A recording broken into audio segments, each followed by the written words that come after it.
bonsoir à tous selon le pays et l'heure à laquelle vous nous écoutez. Bienvenue dans ce troisième épisode de l'autre Coupe du Monde, l'émission quotidienne qui vous fera vivre le mondial russe au travers du prisme si particulier de la rédaction de Lucarne Opposée.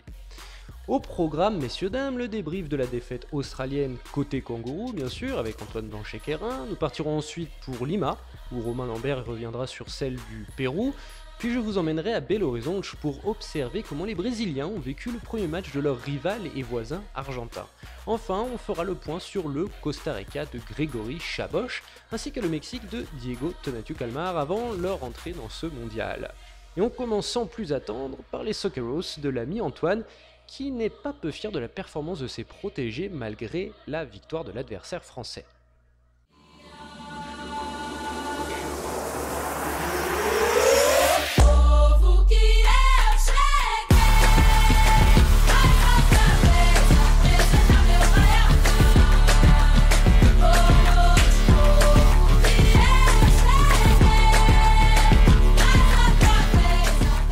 Salut Antoine, hello Antoine, comment vas-tu ? Salut Simon, comment ? Moi ça ne peut que aller malgré la défaite, mais c'est une super journée. Et toi Simon ?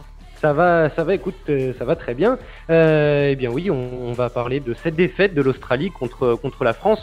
Pas du point de vue français, parce que ça je crois que les gens l'ont assez vu, relu, écouté et entendu dans tous les sens. Et nous on va se pencher bien entendu sur les Socceroos. Qui ont fait un très gros match. Est-ce qu'on peut parler de match référence pour l'Australie ? Eh ben voilà, tu t'as tout dit Simon, c'est le match référence depuis que Bert van Marwijk a repris la sélection donc il y a 4 matchs. C'est le match référence. On n'a pas été surpris, forcément pour ceux qui suivent l'Australie, on n'a pas été surpris.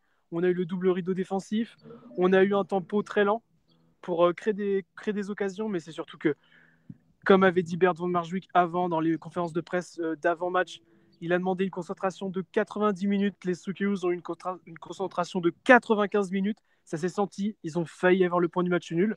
Le scénario est complètement cruel parce que Bert van Marwijk disait que l'Australie méritait vraiment le nul et qu'ils ne méritaient pas de leur prestation. Ils ne méritaient pas de sortir avec 0 points. Et c'est surtout le côté capitana de Maï Jedinak qu'il a fait entrer. Donc il faut savoir que c'était Massimo Luongo qui avait fait tous les matchs amicaux. On a vu quelques tweets avant en disant on croit bien que Maï Jedinak va commencer. Il est arrivé dans l'équipe type et Maï Jedinak c'est le capitaine, c'est le leader, il est venu. Et c'est des petits points comme ça, mais avant le match, quand l'équipe de France était placée, il a pris son équipe en cercle et il a dû dire les mêmes mots qu'il a fait dans les tours précédents pour se qualifier. Et voilà, ça a payé. Et qu'est-ce qu'il a fait ? Il a fait un match grandiose, Maginac. Il joue à Aston Villa, mais il a fait un grand match. Et bon, on a perdu que 2-1, mais on méritait vraiment le 1-1 et était vraiment mérité pour l'Australie parce que, comme on a pu le voir avec la goal line technologie, ça se joue à un petit trait bleu à 2 pixels bleus pour dire que le goal est dedans, quoi. Donc voilà, c'est terrible. Mais oui, mais c'est comme ça. Et je comprends que ce soit terrible, mais alors du coup, comment on voit cette défaite dans la presse australienne, du point de vue australien ? Est-ce que on est extrêmement frustré ? Est-ce qu'on retient quand même la belle performance ? Comment on voit cette défaite ? Alors, en reprenant, on va dire, les principaux journaux australiens que sont le Daily Telegraph, Herald et le Guardian fait un super article disant l'Australie battue, mais insoumise et prête à affronter le monde. C'est une super une pour dire que voilà, le Daily Telegraph disait Socceroos et l'avait transformé en Socceroos, woos dans le sens qui à la fin. Et voilà, maintenant les gens savent qui c'est l'Australie, qui joue en Australie, et c'est le plus important. Le Daily Telegraph qui titrait match douloureux dans son scénario final, parce que voilà, à la fin ça fait 2-1 pour la France, et le Herald qui titre parfaitement, c'est une bataille sanglante, due au score, mais passionnante, parce que quand on est australien, même les gens qui étaient présents à Kazan et qui l'ont dit après sur les réseaux sociaux, c'était un match extraordinaire pour l'Australie, et quand on sait d'où il venait, quand on sait qu'Andrew Nabout, il y a 8 mois, il joue en deuxième division thaïlandaise, c'est un match exceptionnel face aux plus grands joueurs, aux plus grands joueurs d'Europe. On ne peut pas se le cacher, des Griezmann, des Mbappé, c'est le gratin, c'est le gratin européen. Et il me semble que tu m'avais dit qu'il y avait que ce match de Coupe du Monde du côté australien a eu un petit peu de concurrence. Alors oui, c'est un journaliste de News Corporation en Australie qui avait fait un petit tweet comme ça demandant à la FIFA s'il ne pouvait pas déplacer le match parce que en même temps, en Australie, il y avait un gros match de AFL. Donc, il faut savoir que l'AFL, donc l'Australian Football League, donc le football, c'est pour leur footy. C'est un mélange de football gaélique et sur un terrain ovale.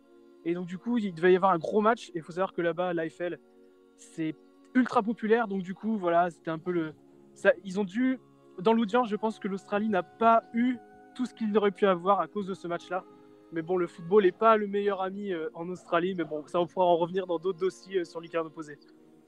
Ça marche. Eh ben, écoute, merci beaucoup Antoine et on se retrouve pour le prochain match de cette sélection australienne qui sera donc contre le Oui, Danemark. c'est ça, c'est ça. C'est ça contre le Danemark. Et puis, on va vraiment espérer même type de match parce qu'on peut essayer de sortir avec le 2 fois 3 points. On espère et puis on va essayer de sortir de la phase de groupe. Ça marche. Ciao Antoine. Ça va. Ciao Simon. Une défaite un brin cruelle donc pour l'Australie et un sentiment de frustration que doivent partager les Péruviens, défait d'un petit but par le Danemark dans l'autre match du groupe C. Une rencontre qu'a vécu Romain Lambert en terre Inca. Eh bien, partons tout de suite pour Lima.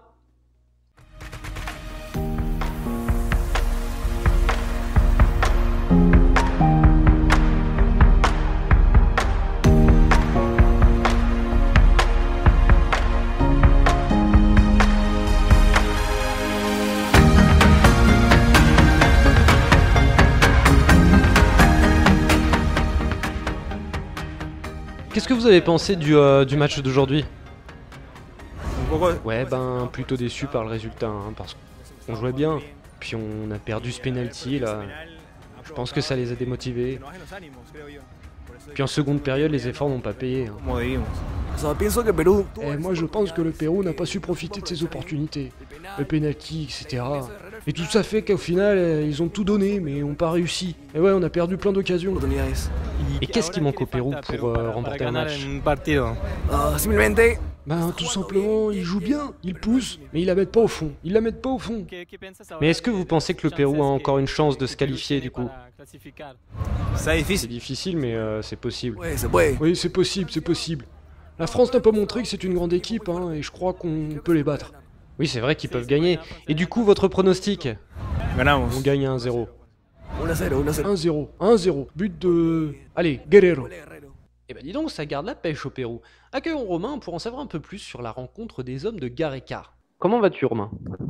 Ouais, bah bof, hein, on a la défaite amère, quoi. Donc bon, dans la grisaille toujours, en plus. Bah, j'imagine, ouais, on l'a entendu avec les deux personnes que tu as interviewées. Bah, ils avaient l'air très frustrés, mais aussi assez positifs et optimistes pour le match contre la France. C'était un optimisme de rigueur, pardon, ou c'était sincère ?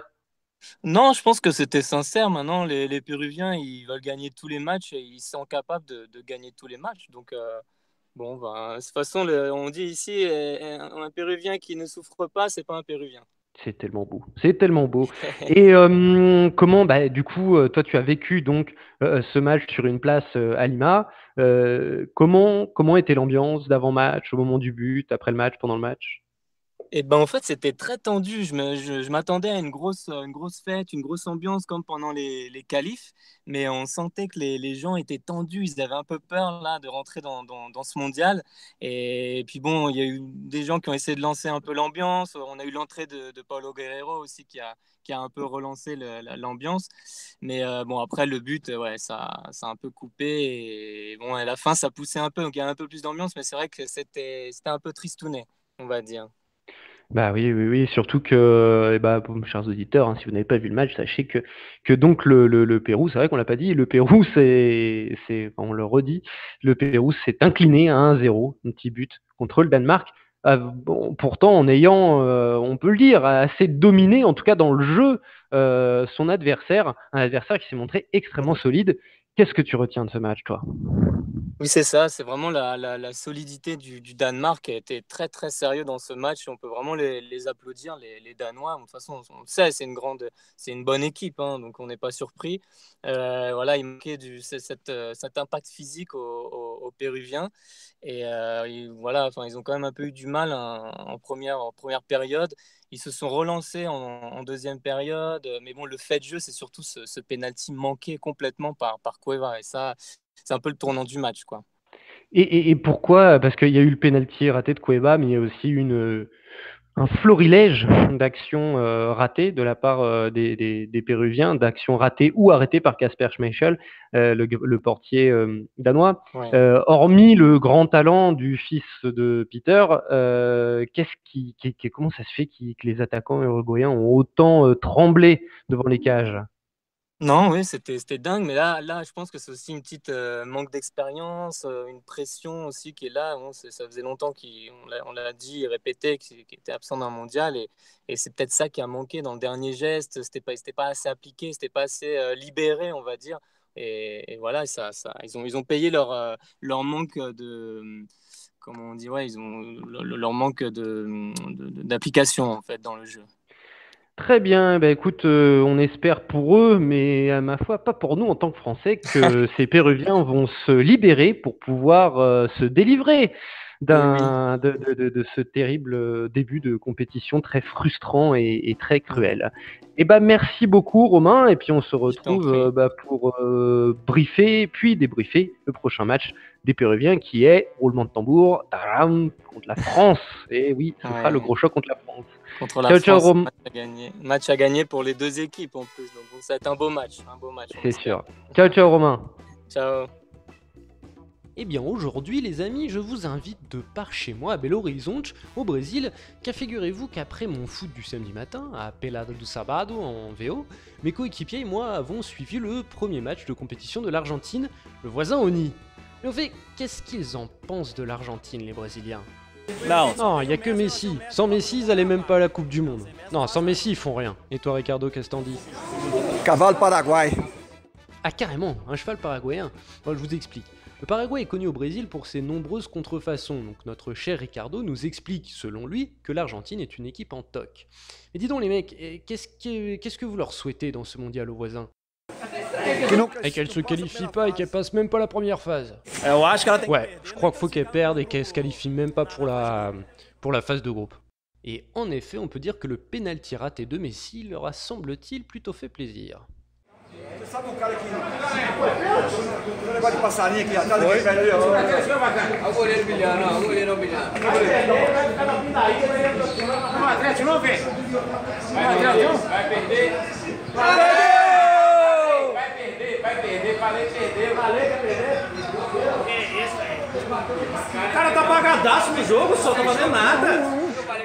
Au coup de sifflet final, on invite l'Argentine et Lionel Messi à s'offrir des choupa choups. Ouais, on va dire que c'est ça. Enfin, vous avez compris la subtile métaphore, quoi.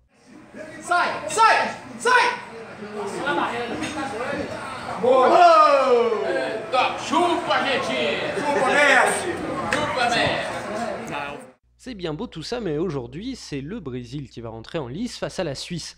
Si la sélection est dans une forme olympique et paraît prête à rouler sur tout ce qui tentera de lui faire obstacle, les Brésiliens de leur côté sont encore un peu timides, échaudés par le contexte politique délétère du pays, certes, mais également un peu vexés par leur équipe qui n'a même pas pris le temps de leur dire au revoir, réalisant tout leur match de préparation en Angleterre.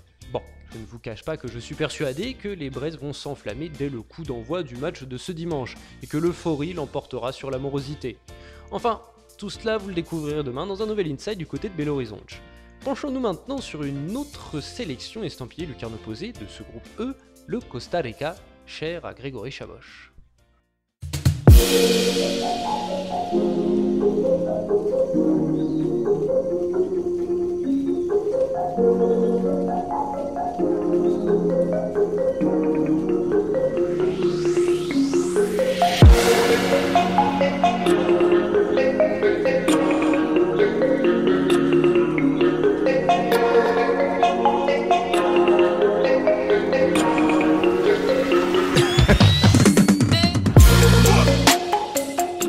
Bonjour Greg, bonjour Grégory, mon petit chamois costaricain.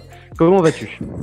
Eh ben écoute, très bien, comme je te le disais un peu en off, je suis un peu enrhumé ici, mais ça va, écoute, on vit un beau début de Coupe du Monde. Oui, je suis tout à fait d'accord avec toi, on voit déjà de très beaux matchs. Alors on va donc se pencher sur ta sélection favorite, tes Ticos, qui rentreront demain dans leur compétition face à la Serbie, dans le groupe du Brésil et de la Suisse. Et de la Suisse. Comment ces Ticos arrivent dans la compétition. On sait que ces derniers mois, les dernières choses, moi je t'ai vu sur Twitter, en interne avec Lucarne Opposé, que tu n'étais pas toujours satisfait des Ticos. Bah, surtout après les matchs de préparation, je pense qu'on peut pas être satisfait de la sélection costaricienne. Il reste donc sur une grosse défaite face à la Belgique, 4-1. Donc on est un peu pas en crise non plus, hein, on va pas dire ça, mais on a des grosses questions quand même, des points à soulever. Est-ce qu'on a déjà vu le 11 titulaire? Par exemple, est-ce que Joel Campbell sera titulaire, lui qui a joué qu'un match titulaire dans la saison au Betis Séville? Ça va être la clé. Est-ce que ce sera le 9 de cette formation? Est-ce que Ureña va jouer? Est-ce que Bryan Ruiz est en forme? Moi, je pense que oui, par exemple. Mais il y a encore beaucoup de questions sur cette sélection. Et malheureusement, c'est une équipe qu'on ne connaît pas forcément qui vient en face. J'aurais pas dit que c'était plus facile, c'était le Brésil, mais tu vois, le Brésil, tu connais, tu sais que ça va te marcher dessus, qu'il va falloir défendre, qu'il va falloir tout donner. Là, la Serbie, tu sais pas à quel type de match tu vas t'attendre. Donc, pour l'instant, les Costariciens, on va dire, sont un peu sceptiques et attendent vraiment le match de ce dimanche. Très bien. Et du coup, au niveau un petit peu à quel genre de tactique on peut s'attendre? Est-ce que le 11 classique va être là? Est-ce que tous les joueurs sont au rendez-vous? Oh oui, ça sera un 5-2-3, je pense, de toute façon, assez classique, avec une ligne de 5 défenseurs, de milieu de terrain qui devrait être Celso Borges et Tereda ou Guzman. On ne sait pas encore, on a une incertitude à peu près sur ce joueur. On ne sait pas, la charnière, je pense que ce sera du classique, Kendall Waston, Calvo et Duarte et Giancarlo González. Sur les côtés, Oviedo et Gamboa, ça bougera pas. Et ensuite devant, on ne sait pas trop comment ça va s'articuler. Est-ce que Bolaños va commencer? Il a eu une grosse blessure au Deportivo Saprissa, donc on ne sait pas s'il est en forme. Est-ce que Joel Campbell va commencer? Est-ce que Marcos Ureña va commencer? En tout cas, ce qu'on sait, c'est que Bryan Ruiz sera dans cette ligne de 3 de devant. Et évidemment, le capitaine dans les cages, Keylor Navas. Le capitaine, c'est Bryan Ruiz, mais la légende, Keylor Navas dans la cage. Le capitaine mental, un des leaders spirituels. Exactement. Et c'est tout au niveau des blessures, ça va, ils sont quand même assez au complet, quoi, à parler de devant. Ouais, en fait, tu avais un petit jeune qui poussait bien c'est un latéral gauche, Ronald Matarrita, qu'on connaît bien sur le Lucarne Opposé, parce qu'il joue en MLS à New York City. C'est un jeune très très prometteur. Moi, je pense qu'il pouvait concurrencer Bryan Oviedo à son poste, et malheureusement, il s'est blessé. Il s'est blessé à la cheville, donc il est absent des 23. Il n'est pas parti avec le groupe, et c'est Kenar Gutiérrez, le joueur de Alajuelense, qui le remplace. Donc voilà, c'est la seule absence, on va dire, notable du groupe. D'accord. Et comment est-ce que tu sais comment les Costariciens au pays, le peuple, vit cette entrée en Coupe du Monde? Est-ce qu'ils sont un petit peu, voilà, ils commencent à être habitués, les Costaricains, à jouer des Coupes du Monde, et comment la presse attend cette entrée en matière? En fait, la presse, là, elle reste sur un dernier épisode très violent avec le sélectionneur Oscar Ramirez. À la fin du match contre la Belgique, il parle, tu sais, il fait un point presse à la fin de la rencontre. Et au lieu de dire Hazard, il dit le numéro 10 de la Belgique. Et il s'est un peu fait reprendre de volée par toute la presse qui l'a démonté en lui disant, mais déjà, essaye de connaître tes adversaires, ça sera déjà bien pour essayer de gagner un match. Donc le climat est pas 100% confiant, je t'avoue, et les gens se posent la question, est-ce qu'on peut voir le remake de 2014? Le Costa Rica, on le rappelle, en 2014, est sorti de premier de son groupe, un groupe de la mort avec l'Uruguay, l'Angleterre et l'Italie. Et là, dans un groupe qui paraît c'est pas un groupe de la mort, quoi. Clairement, c'est un groupe plutôt abordable. Tu as le Brésil qui est grand favori, mais ensuite ça va se jouer avec la Serbie et la Suisse pour la qualif. Mais là, les Costariciens et les médias sont pas forcément dans une certitude totale. Très bien, et écoute, merci beaucoup Greg, et puis on se retrouve demain si tu es disponible pour débriefer ce premier match du Costa Rica. Évidemment, on le rappelle, Costa Rica, donc Serbie à 14h. Eh oui, 14h heure France. Heure France, bien évidemment. Voilà. Bonne Coupe du Monde. Un autre représentant de la CONCACAF entrera en compétition ce dimanche, et pas n'importe lequel, le Mexique de Diego Tonatiuh Calmar. Vámonos chamacos. Hola Diego, ¿qué onda, wey? Comment vas-tu? Hola Simón, ¿qué onda? Ça va et toi? Ça va bien, ça onda bien, perfecto, de chido, padre, tout va bien. Alors écoute, a huevo, a huevo, es esto. Alors écoute, on va parler un petit peu du Mexique qui va rentrer en compétition contre l'Allemagne, hein, un adversaire qu'il n'aime pas trop, qu'il n'aime pas du tout même, d'autant plus que la préparation du Mexique a été un petit peu chaotique. C'était une drôle de préparation, ça. Est-ce que tu peux nous rappeler ce qui s'est passé? Bah, c'est compliqué, hein, parce qu'on a tous envie de parler évidemment des matchs de préparation, de la concentration des joueurs, le rassemblement, etc. Mais évidemment, on est obligé de parler de cette soirée donc, qui a suivi le match. Donc on appelle ça le match de la despedida, qui veut dire le match de le revoir. C'est le dernier match à l'Estadio Azteca, toujours avant les Coupes du Monde. Et là, en fait, ce qui s'est passé, c'est que les joueurs se sont réunis pour une petite fiesta à la fin du match, hein, juste avant de partir définitivement du Mexique. Alors le problème, c'est qu'on a un peu plusieurs sources et donc on ne sait pas exactement ce qui s'est passé à cette fête. Et donc on a tous eu vent de ce scandale, voilà, les prostituées, la fête, la fameuse orgie des 24 heures. Bon, ça c'est quand même des tabloïds qui ont sorti cette info, hein, notamment TV Notas, qui est closer en 10 fois pire.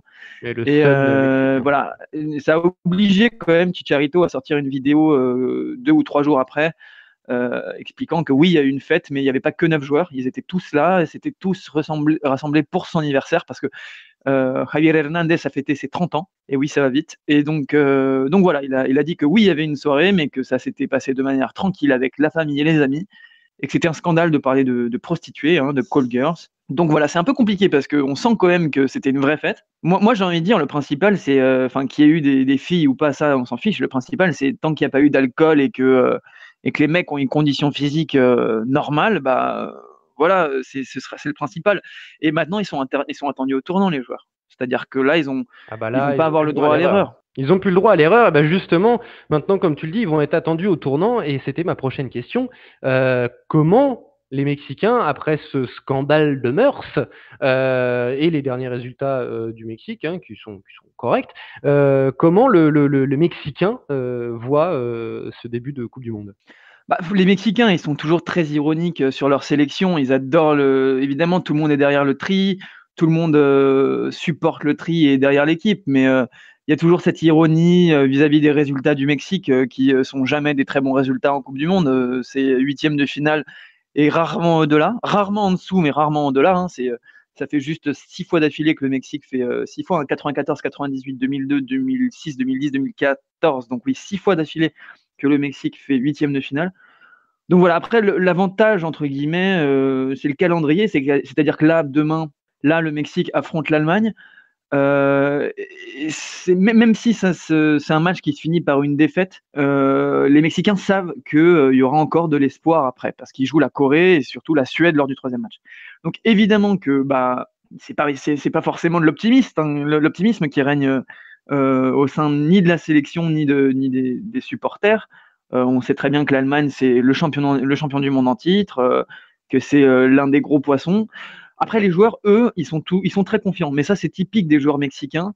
Avant chaque Coupe du Monde, les Mexicains arrivent en disant nous, on veut gagner la Coupe du Monde. Voilà. Mais c'est pas de la prétention, c'est pas du suroptimisme. C'est juste voilà, t'es compétiteur, t'arrives dans une compétition, tu dis bon voilà, moi j'arrive pour la gagner. Mais voilà, en tout cas. C'est un objectif, c'est de l'ambition. Voilà, oui, c'est de l'ambition et c'est surtout une façon de. Surtout, c'est pas la langue de bois, c'est ça qui est bien, quoi. Ils sont pas là en train de te dire peut-être que l'écart. Même si on sait très bien qu'au fond. Honnête avec leur objectif. Mais d'ailleurs, juste en passant, tu as parlé d'humour mexicain, d'ironie. Je vous invite tous à aller sur les comptes Twitter de Quecho, Q-Cho, C-H-O, et où, il y en a un autre aussi, c'est Ubaldo, c'est deux dessinateurs mexicain qui caricature le monde du football mexicain. C'est assez marrant. C'est toujours très drôle et toujours très, je trouve, assez pertinent. Et pour terminer cette petite revue d'effectifs, puisqu'on parle d'effectifs, à quoi, on sait qu'Osorio c'est toujours très compliqué, à quoi on peut s'attendre? À quel Mexique on peut s'attendre pour affronter une Allemagne qui leur avait collé une rouste à la Coupe des la Coupe des Confédérations. Coupe des Confédérations, un 4-1 de la part de l'Allemagne, mais surtout ce qui était triste avec ce match, c'est que dès la 10e minute, ça avait été bouclé. Donc là, le Mexique devrait partir sur une équipe assez offensive quand même, parce que de toute façon, c'est sa façon de faire, hein, sa façon de jouer. Quoi qu'il arrive, ils vont tenter, même si évidemment, ce sera compliqué. Ochoa dans les buts, évidemment. Une défense à 4, donc il y aura Moreno et Ayala à la défense centrale. Donc Ayala qui remplace la pléthore de blessés. Il y a Diego Reyes qui peut pas jouer, Araujo qui peut pas jouer. Donc Moreno, Ayala. À gauche, probablement Gallardo, plutôt qu'Olayoun. À droite, ce sera Carlos Salcedo de Francfort. Ensuite, un milieu de terrain à 3, normalement, avec Herrera, donc le capitaine de Porto, Jonathan Dos Santos et Guardado, le milieu de terrain de Real Betis. Et ensuite, devant, un trident formé par Irving Lozano, ça c'est sûr qu'il jouera, Chicharito et Carlos Vela. Donc voilà, un 4-3-3 assez classique. J'ai vu une autre composition passer, ce serait un espèce de 4-2-4, donc un truc hyper offensif, avec un milieu de terrain en moins et peut-être Giovanni Dos Santos devant pour épauler les autres attaquants. Donc vraiment, il faut s'attendre à avoir même si Osorio fait souvent tourner, ça s'apparente le plus à une équipe type, une équipe plutôt offensive. J'ai envie de dire que la surprise avec Osorio est permanente. C'est une permanente surprise. Et au final, d'ailleurs, on n'est plus surpris d'être surpris par les compositions d'Osorio. Et ben merci demain, beaucoup, demain, la surprise, ça risque d'être le fait qu'il n'y en ait pas, en fait. Parce que justement, ça semble s'apparenter à une équipe type. tout à fait logique. Voilà, parce que même s'il n'y a pas d'équipe type, il y a quand même un 11 qui se dessine. Voilà. C'est une façon de surprendre. Au final, il arrive à surprendre quoi qu'il arrive. Bah écoute, merci beaucoup Diego, puis on se retrouve demain pour débriefer cette rencontre. On fait comme ça. Partez pas comme ça, faisons un petit point rapide sur les résultats évoqués pendant ce podcast. Dans le groupe C, l'Australie et le Pérou tombent tous deux dans les pièges français et danois, respectivement 2-1 et 1-0. Les deux nations européennes occupent donc pour l'heure la tête du groupe, tandis que nos deux larrons de la sphère lucarne opposée restent au point mort.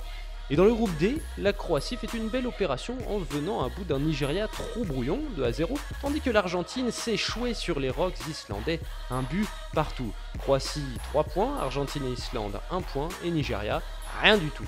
Merci à tous de nous avoir suivis pour ce 3e épisode de l'autre Coupe du Monde. N'oubliez pas de venir nous solliciter sur les réseaux sociaux et on se quitte sur la VO du goal de Kun Agüero, narré par Rodolfo De Paoli. Et il sait y faire. Quant à moi, je vous dis à demain pour une nouvelle journée de ce mondial russe. Salut les amis! Rojo, le va a pegar Rojo, apunta, dispara, Rojo al arco, le queda Agüero, vamos, vamos, Agüero, gol,